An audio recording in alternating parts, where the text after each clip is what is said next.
የአንድ ሰው ውሎና መሻሽ። አንድ ወንድም ስልኩን ድምፅ አልባ ማድረግ ረስቶ ወደ ቤተክርስቲያን ገብቶ ስብከት ይማራል። በዚህ መካከል ስልኩ ይጮሃል። ሰባኪው ስብከቱን አቁሞ በዓይኖቹ ተቆጣው። ከስብከቱ በኋላ ምዕመናን ስብከቱን በመረበሹ ወቀሱት። አንዳንዶቹም እያዩት ራሳቸውን በትዝብት ነቀነቁ። ከሚስቱ ጋር ወደ ቤት ሲሄዱም ሚስቱ መኪና እየነዳች ስለ ቸልተኝነቱ ምክር መስጠቷን ቀጠለች። እፍረት፣ መሸማቀቅና ውርደት ዘልቆ እንደተሰማው ፊቱ ላይ ይታይ ነበር። ከዚያ ሰንበት በኋላ እግሩን ወደ ቤተክርስቲያን አንስቶ አያውቅም። ውስጡ የተረበሸው ይህ ሰው ያንኑ ምሽት ወደ መጠጥ ቤት አመራ። አይምሮ እንደተረበሸ ነበር። ቁጭ ባለበት ድንገት የሚጠጣበት ጠርሙስ ወድቆ ተሰበረና መጠጡ በዙሪያው ተረጨ። ፍንጣሪው የነካቸው ሰዎች በፍጥነት ወደሱ መጠጋት ጀመሩ። ሊጮሁበትና በጥፊ ሊሉት እንደሆነ ታውቆት ቀድሞ አይኑን ጨፈነ።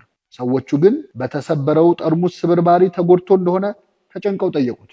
አስተናጋጁ መጥቶ የፈሰሰበትን እንዲያደርቅ ማበሻ ጨርቅ ሰጠው። የጽዳት ሰራተኛዋም መሬቱን ወለወለች። የቤቱ ባለቤት አይዞ ያጋጥማል፣ ዕቃ የማይሰብር ማን አለ አለችውና ሌላ መጠጥ አስመጣችለት። ከዚያች ቀን ጀምሮ ከዚያ መጠጥ ቤት ቀርቶ አያውቅም።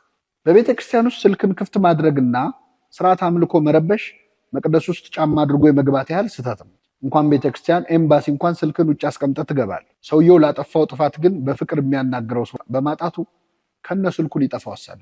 ቤተክርስቲያን የድህነት ስፍራ ናት፣ መጠጥ ቤት ደግሞ የጥፋት ጎዳና ነው። በዚህ ሰው ታሪክ ውስጥ ግን በድህነት ስፍራ ካሉ ሰዎች ይልቅ በጥፋት ስፍራ ያሉ ሰዎች ለሰውየው ስህተት የተሻለ ፍቅር አሳዩ። አንዳንዴ የአንዳንድ ምዕመናን ጠባይ ነፍሳትን ወደ ሲኦል ይሸኛል። አንዳችን የአንዳችን ጠባቂ መሆን እንችላለን። ዓለምን ለመፈወስ የሚቻለን እናደርግ። ነፍሳትን ከማዳን ነፍሳትን ማጥፋት በጣም ቀላል ነው። መድኃኔዓለም ክርስቶስ የኃጢአተኞች ወዳጅ ነበረ።